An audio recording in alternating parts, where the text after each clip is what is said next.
liberating because you get to, get on the boat. There was this little cupboard that had every like chip and cookie I could get in my at it, have a good time, wander around the boat.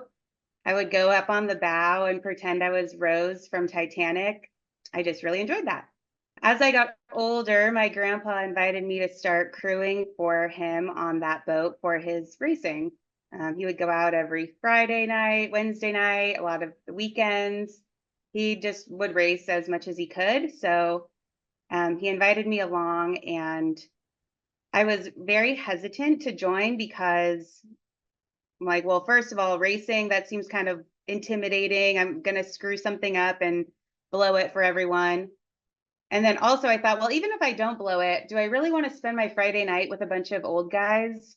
Like, it's like 18, 19. I wanted to go out and go to a house party or something, but my grandpa kept asking. And so I didn't want to let him down. So I did start tagging along with his races. So I went to that first race and I realized that my assumptions were way off about racing. It was not a bunch of old guys. There were young guys, there were gals. It was awesome. And I loved that I saw for the first time that my grandpa actually had friends. And I thought that was really cute. And just seeing that there were like a lot of people who looked up to him. And I'm like, oh, that's so cool. My grandpa is just adorable. And it just made it more special. As far as blowing the race for the whole team, I did not have the opportunity to do that. My first race, I was just rail meet. I did a great job at it. I moved from side to side when I was told to. I did not get hit by the boom. I did not get tangled up in any lines. And afterwards, my grandpa started telling people that I was a natural. So I thought I was pretty great at sailing at that point. Of course, once we get a little too cocky around a sailboat, Mother Nature or just whatever kicks in and is like, no, no, no, settle yourself down. As I was getting more responsibilities on the boat, going race after race, I got more, had more opportunities to make mistakes and learn.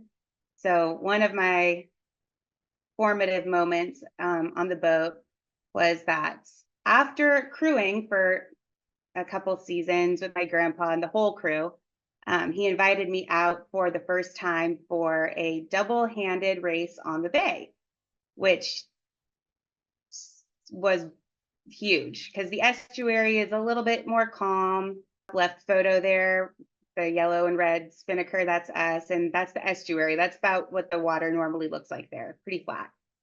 The bay gets choppy, it gets windier. I thought we might get swept out the Golden Gate Bridge out to the ocean, but I was excited to go. After crewing for so many years, you'd think I had done like all the roles, but I realized this day that my grandpa and I were going out onto the bay that I had never actually steered the boat at all. And we learned this when I was supposed to be doing something on the foredeck, getting something set up for later. And it just wasn't working out. Can't remember what it was, but my grandpa said, here, you steer, I will go forward and fix the thing. So I'm like, okay, yeah, I see him steer all the time. He just sits there and looks forward. I can do that. Well, he didn't even tell me that like moving the tiller to the left makes the boat turn to the right and vice versa. Nothing. So I get there, I'm sitting at the tiller, and it's fine for a few moments, just enough time for my grandpa to get up to the bow. And then the boat starts turning a little. And I'm like, oh, I don't want that to happen. I'll point the tiller where I want the boat to go. Well, then we accelerated in the turn. Next thing I know, like one sail has just slammed across to the other side. Like, what the? Okay, maybe I need to push the tiller further. So I pushed the tiller hard over, and now we're like really starting to go. And we do like a tack, jibe, tack, jibe, tack, jibe. And my grandpa is screaming from the bow something, but I can't hear him anyways because the sails overhead are like slamming back and forth. And I'm also kind of screaming. And he's like, put the tiller straight. I'm like, straight? It's a wooden stick. It's a straight wooden stick. It can't be anything other than straight. And, you know, finally he's like about to fling overboard, but I think he said, put the tiller in the middle. And I put the tiller in the middle and the spinning stopped. And he like clambers his way back to the cockpit. And I'm like, oh my gosh, that was really bad. Like, I'm thinking we have to go, we're not doing this race. Like, we have to go home, back to the dock right now. And I'm like, okay, well, how should we like get back to the dock? Like, you know, what do we do now? And he's like, what? We have to get to the race. Like, we're still gonna go out like this. This is clearly dangerous. The two of us. He's like, nothing happened. Nobody got hurt. Nothing broke. Like, let's go race. That day I learned, I didn't exactly learn how to sail, but I did learn what it means to be a sailor. How, you know, you don't just give up. You don't go home when you're scared. You just kind of keep going and ship happens and it's okay.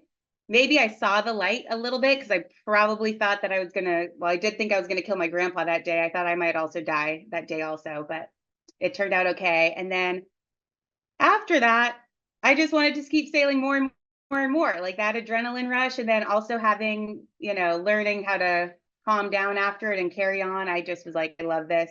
I want to keep doing this sailing thing forever. I decided after, you know, racing with my grandpa a lot, decided I want to get a job with something sailing related. And I got to be an instructor at Alameda Community Sailing Center. And that was a whirlwind of itself. That there's like 5 million other stories about learning about dinghy sailing after being a keelboat sailor, but we'll save that for another she sailor sea story.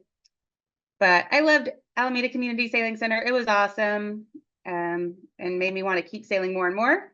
At that time, it was only a summer camp though, so I had to work, you know, the rest of the year. Wanted to stick with sailing, so I applied everywhere. And with one summer as a sailing instructor, my resume wasn't especially impressive, so I didn't get hired at most of my first choices, but I did get hired at Club Med, Sandpiper Bay in Florida. So I spent some time teaching sailing there, which was pretty different because we would teach sailing for 30 minutes at a time, multiple times a day, but the lessons didn't build on themselves. They just were the same 30-minute lesson over and over to new groups of people. So I spent most of my time there on the jet ski towing people back in when they got stuck. When I was at Club Med in Florida, my grandpa's health was declining. I just thought I'd rather go back home and be with him. Moved in with my grandparents to help take care of my grandpa a bit. Kept sailing. I tried to do a lot of different real jobs. Like I got a master's in psychology, so I tried to work in mental health for a minute. That was way too stressful. I worked at a cosmetics company briefly, and I would always quit my job like 2 weeks before summer camp started so I could go back to the sailing center. But finally, I was fortunate enough that I had built up my sailing resume a little bit more over these next few years and got hired as the full-time program director at Alameda Community Sailing Center on the exact same day that I got hired as an instructor at Club Nautique. So that's when I'm like, that's it. Sailing it's for me. It's what I'm going to do. And it's what I've been doing ever since. As Debbie mentioned earlier, we host Girls Adventure Sail Day, and we also have a girls only sailing camp. It's usually the first one to sell out every year. So that's really fun and cool. So this boat here, this is Lelo 2. When I became the program director at Alameda Community Sailing Center, I wanted to implement Big Boat Day since I came from the keelboat world and all these kids only sailed dinghies. So we started Big Boat Day and I brought Lelo 2, and that was a highlight for me. What was even cooler is that, so I inherited Lelo 2 when my grandpa passed away, and I've been sailing and racing the boat ever since. And now I've taught these kids at ACSC how to sail. I've been there 10 years now. So these kids now work at ACSC, and this little girl, Aubrey, on the bow of Lelo 2 is one of them. And just recently, I've started inviting the staff out to crew for me on these beer can races. And I think they have the same fears that I had at first, like, oh, it's intimidating racing, keelboats. And it's a bunch of adults, like that's not really that fun, but you know, they show up and just like me, I think they get hooked. And so Aubrey was one staff member. I invited her along and asked when she arrived, have you ever been on a keelboat? Have you ever like done any keelboat sailing? And she's like, Emily, I've sailed on Lilo too before. Don't you remember? And so I dug through the photos and I was like, oh my gosh, she did when she's a little girl on Big Boat Day. Like, oh, I feel like I'm in the right spot. Lilo too showed me the way, showed me the light. That's my sailor sea story. That's so great, Emily. Um, But where is Lilo 2 now?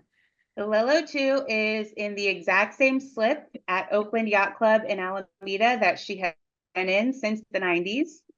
So I got literally grandfathered into the yacht club, got to keep my same slip. But thank you so much, Emily. What a beautiful story.